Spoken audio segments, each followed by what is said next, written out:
नमस्कार दोस्तों, आप सभी का स्वागत है आज के एक फिर न्यू कहानी में। दोस्तों, आप लोग से हाथ जोड़कर गुजारिश है कि आज की कहानी को पूरा सुनिएगा। दोस्तों, आज तक हम कहानी बहुत किस्म का सुनाए हैं, पर आज दोस्तों कहानी हम आप लोगों के बीच ऐसा सुना रहे हैं, चांद चकोर की कहानी। जी हाँ दोस्तों, यह एक प्यार भरा कहानी है जिसको आपको अंत तक सुनना चाहिए मेरे दोस्त। ये कहानी आपकी ज़िंदगी में बहुत बड़ा संदेश देकर जाएगी दोस्तों, क्योंकि अक्सर इंसान जब भी प्यार करता है तो वो भूल जाता है कि एक दूसरे के साथ किया हुआ वादा भी तोड़ देता है। अक्सर नहीं करना चाहिए।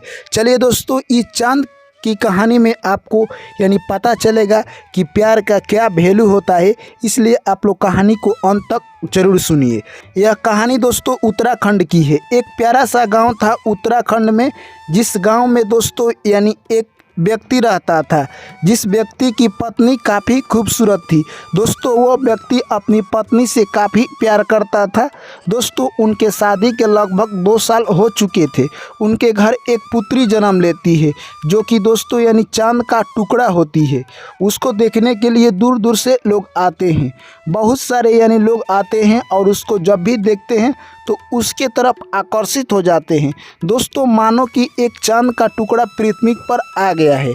ऐसा देखकर लोग समझते कि पहली बार ऐसा कोई बच्ची पैदा ली है जिसे देखकर लोग को घर जाने की मन नहीं कर रहा है।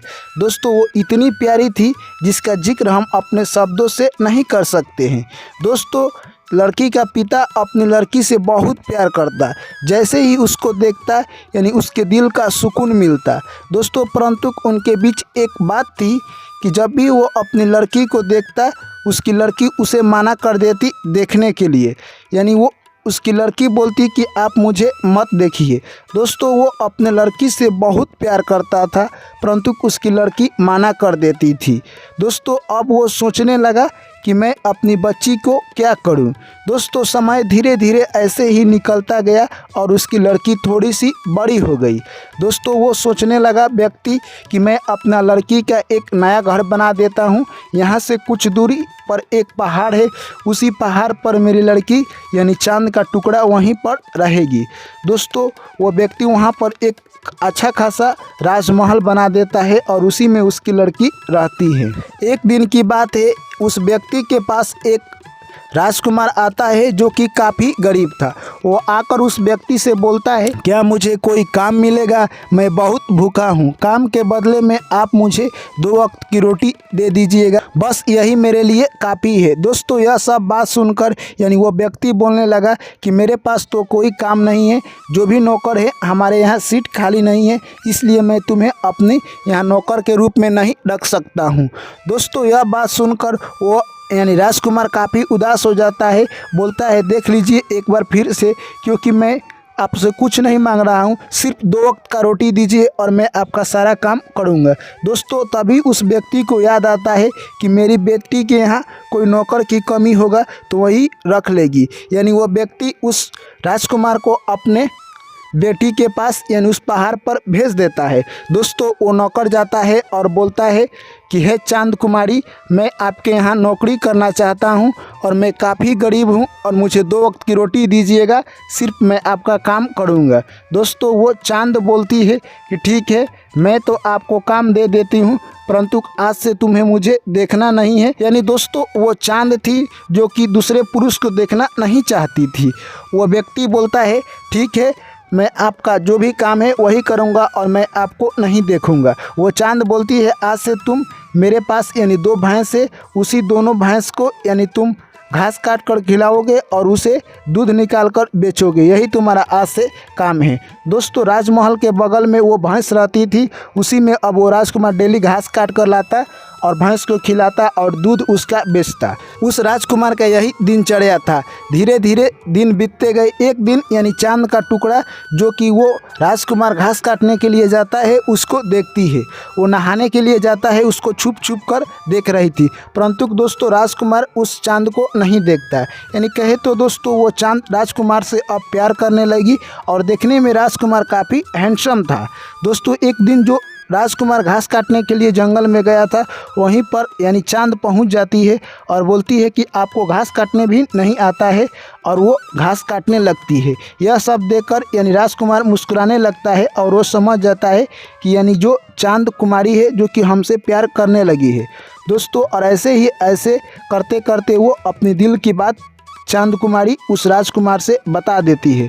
अब दोनों के बीच काफ़ी प्यार हो जाता है दोस्तों। यह बात पूरे राजमहल में फैल जाता है और जो कि चांद कुमारी के जो भी सिपाही थे वो जाकर यानी उसके पिता से बोल देते हैं दोस्तों। जैसे ही उसके पिता से बोलते हैं वो सब बात समझ जाता है। अब वो कहता है कि मैं अपनी बेटी का विवाह करना चाहता हूं दोस्तों। वो अपने बेटी का विवाह करने के लिए सोच रहा था, क्योंकि वो सोचता अगर मैं अपनी बेटी का विवाह नहीं करता हूं, अगर वो दूसरे के साथ कहीं चली जाती है तो मेरा जो भी इज्जत है वो बर्बाद हो जाएगा। और दोस्तों वो एक लड़का देखकर अपनी लड़की की शादी करने के लिए तैयारी कर देता है। जैसे ही दोस्तों दिन धरा जाता है, अब शादी की पूरी तैयारी चल ही रही थी। जो कि राजकुमार था उधर जो कि चांद से बहुत प्यार करता था, वो बोलता था कि मैं आपके बिना नहीं जी सकता हूँ दोस्तों। शादी के दिन वो चांद आती है, शादी होने वाला ही था तब तक यानी चांद वहाँ से गायब हो जाती है दोस्तों। चांद जैसे ही गायब होती है पूरे बारात में हाहाकार मच जाता है कि लड़की यहाँ से गायब हो गई दोस्तों। यह सब बात सुनकर यानी उसके पिता काफ़ी दुखी होते हैं और चांद की खोज में दोस्तों निकल जाते हैं। वो चारों तरफ अपने मंत्री को भेज देते हैं और वो खुद निकल जाते हैं अपनी लड़की की तलाश में दोस्तों। खोजते खोजते सुबह से शाम हो गया और चांद दिखाई नहीं दी।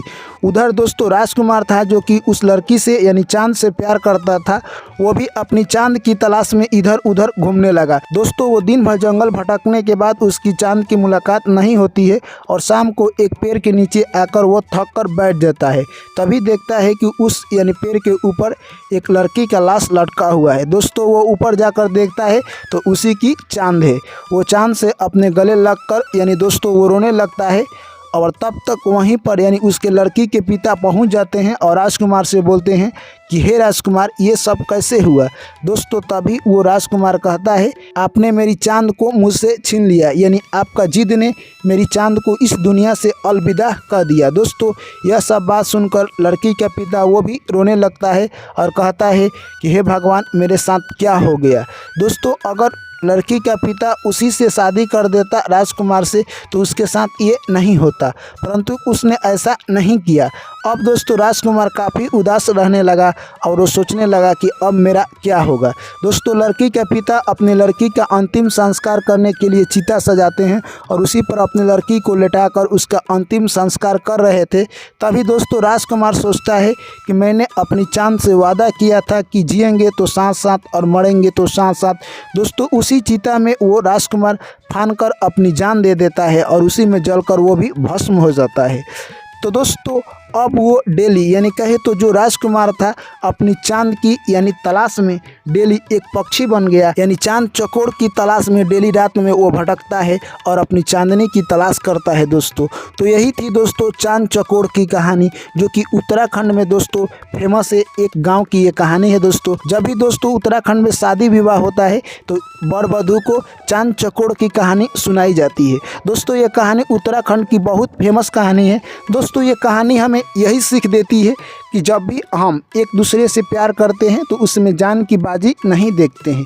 इसीलिए दोस्तों प्यार मोहब्बत में कभी भी की जाए तो सोच समझ कर की जाए, और उसमें जो भी व्यक्ति टांग अड़ाते हैं यानी उन दोनों व्यक्तियों की जान की दुश्मन बनते हैं, ये उनके लिए सबसे बड़ा पाप होगा। कभी भी प्यार सोच समझ कर कीजिए, क्योंकि प्यार कर लेना ही बहुत बड़ी बात नहीं है मेरे दोस्त, क्योंकि ज़माना आपके पीछे पड़ा हुआ है। प्यार निभाना सबसे बड़ी बात है। इसलिए दोस्तों ये कहानी हमें यही सीख देकर जाती है, प्यार करना अच्छी बात है पर उसे निभाना बहुत ज़रूरी है। तो चलिए दोस्तों इस कहानी के बारे में आपने क्या सीखा कमेंट करके हमें ज़रूर बताएं। वीडियो को लाइक कीजिए और अभी तक आप पहली बार आए हैं चैनल को सब्सक्राइब कीजिए और नोटिफिकेशन को ऑन कीजिए। चलिए फिर आप लोग से मिलते हैं नेक्स्ट कहानी में। ऐसे ही प्यार और सपोर्ट बनाए रखें। Thank you, take care, bye bye, जय श्री कृष्ण, राधे राधे।